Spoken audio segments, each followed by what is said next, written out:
Online Shiv Mahapuran कथा का यजमान पद ग्रहण किया। स्वाहासनी विजय कुमार रामचंद सुरशेटवार जी उदगीर महाराष्ट्र से एक दिवसीय ऑनलाइन शिव महापुराण कथा का यजमान पद ग्रहण किया। शिव कुमार डोंगरे जी, श्रीमती प्रमिला डोंगरे जी, शिवानी हर्षिता डोंगरे जी भिलाई छत्तीसगढ़ से एक दिवसीय ऑनलाइन शिव महापुराण कथा यजमान पद ग्रहण किया। श्री ज्योति जगदीश चतरकार जी आकोला महाराष्ट्र से एक दिवसीय ऑनलाइन शिव पुराण कथा यजमान पद ग्रहण किया। श्रीमती रेखा बेन श्री देवचंद भाई जी गुजरात से एक दिवसीय ऑनलाइन शिव महापुराण कथा यजमान पद ग्रहण किया। सभी के लिए जोरदार ताली बजाकर साधुवाद। जिन्होंने इस पवित्र पावन शिव महापुराण कथा का नवरात्रि के इस पवित्र अवसर पर शिव शक्ति की अविरल भक्ति में गोता लगाया। कथा कभी समाप्त नहीं होती है। जितनी आप ग्रहण कर कर जाएं, जितना आप अपनी जिंदगी में उतार कर लेकर जाएं, वो कभी आपके जीवन में समाप्त ना हो। जैसे माँ लक्ष्मी की पूर्ण आहुति नहीं होती, क्योंकि लक्ष्मी कभी पूर्ण नहीं होती। जब भी माँ लक्ष्मी का कोई यज्ञ होता है, माता लक्ष्मी का जब कोई अनुष्ठान होता है, माँ लक्ष्मी की कोई आराधना होती है, तो उसमें पूर्ण आहुति नहीं होती,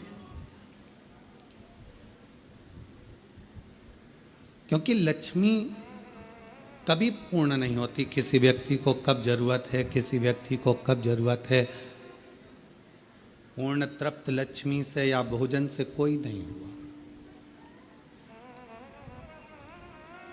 उसके जीवन में कब जरूरत पड़ गई, उसके जिंदगी में कब आना पड़ गया, कब पैसे की जरूरत पड़ गई, तो लक्ष्मी कभी पूर्ण नहीं, आती रही जाती रही। उसी तरह शिव महापुराण की कथा का कभी समापन नहीं हुआ, केवल विराम हो जाता है।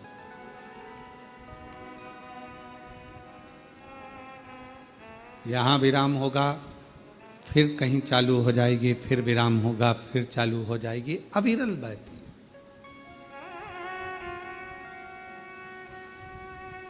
भक्ति भगवान देवाधिदेव महादेव की उपासना ये कभी समाप्त नहीं होना चाहिए। जितनी उमंग, जितना उत्साह, जितना आनंद, और हम तो कहेंगे जितने भी शिव भक्त भले एक दिवसीय यजमान बने हों, 2 दिवसीय बने हों, चाहे 4 दिवसीय बने हों, चाहे 5 दिवसीय बने हों, शिव जी से प्रार्थना करना कि हमको 7 दिन का पूरा यजमान जरूर बनाना। एक बार ऐसी भी करता है, भले बने।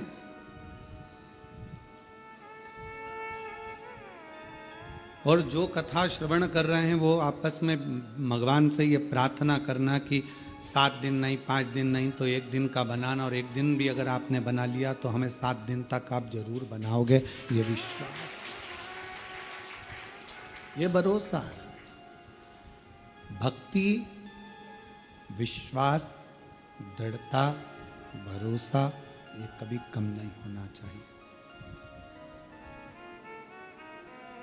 जितना जितना बढ़ा सकते हो भक्ति को, जितना जितना बढ़ा सकते हो विश्वास को, जितना जितना बढ़ा सकते हो श्रद्धा को, वो हमें फलित होगा।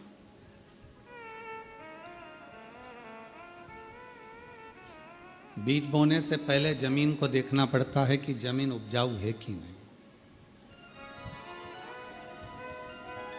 बीज तो बो दिया आपने और मालूम पड़े वो अंकुरित ही ना हो तो बिगड़ जाए।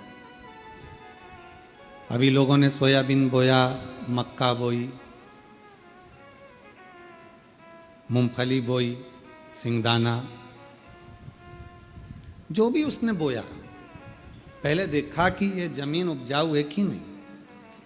बंजर भूमि है, बहुत पत्थर हैं, बहुत पाषाण पड़ा हुआ है, तो फिर विचार करा कि ये इस भूमि पर सोयाबीन नहीं होगा, इस भूमि पर गेहूं नहीं होगा। तो किसी ने पूछा कि ये भूमि तो हल्की है, इस पर काय की फसल हो सकती है, तो कहा इस पे मक्का हो सकती है।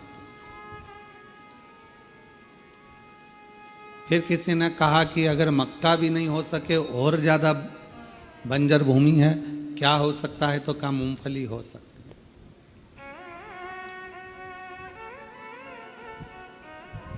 बहुत सारी चीजें।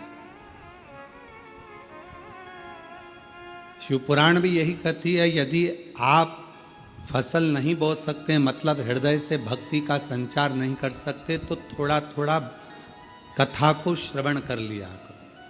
और अगर इस जमीन पर कथा भी, इस मन रूपी भूमि पर कथा भी ना ठहरे, तो फिर थोड़ा थोड़ा भजन गुनगुना लिया करो। मक्का की खेती तो हो सकती है, और अगर मक्का भी ना हो, भजन भी ना गुनगुना सको, तो फिर कहा कि मूंगफली बो दो, मतलब एक लोटा जल लेकर शंकर के मंदिर जाना चालू कर दो, तो उसको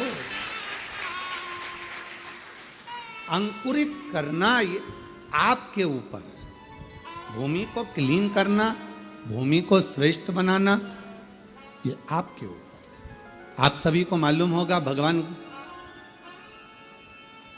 मैया यशोदा जी की गोद में जो खेले उनका नाम क्या था? भगवान कृष्ण। वसुदेव जी के जो लाडले रहे हैं उनका नाम है भगवान कृष्ण।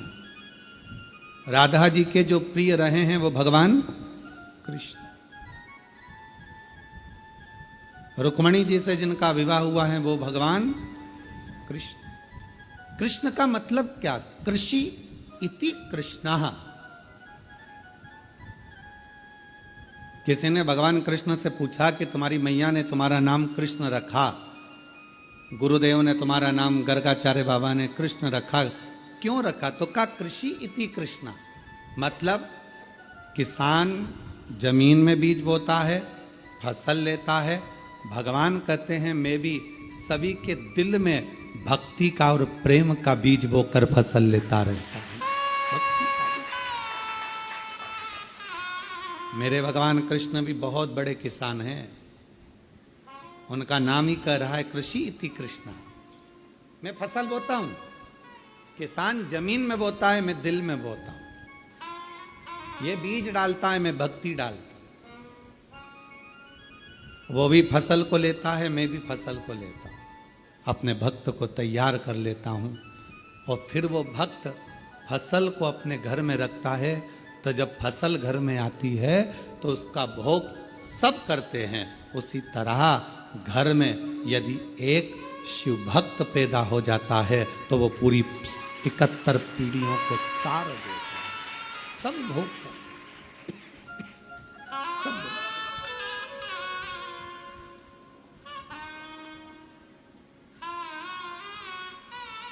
और मैंने तेरे ही भरोसे बाबा, तेरे ही भरोसे हवा विच उड़ती जागी, बाबा डोर है तो छड़ी नाम कटी जागी। भोले मैं तेरी पतंग, शंभू मैं तेरी पतंग, हवा बिच उड़ती जागी, बाबा डोर है तो छड़ी नाम कटी जागी। भगवान कृष्ण कृषि इति कृष्ण। खेती करे, फसल ले। एक मोहल्ले का, कॉलोनी का, सोसाइटी का, घर का, गांव का एक व्यक्ति भी यदि शिव के मंदिर जाना प्रारंभ कर देता है तो वो धीरे धीरे समझ लेना कि पूरे गांव को, पूरे मोहल्ले को, पूरे कॉलोनी को पार उतार देता है। एक व्यक्ति श्री शिवाय नमस्तुभ्यम कहना प्रारंभ करता है, उसके मुख का दर्शन उसके गांव के लोग करते हैं तो वो भी पार उतरना प्रारंभ कर देते। दरवाजे पर दीपावली पर, दिवाली के समय पर पूरे घर की सफाई करो, पूरे घर को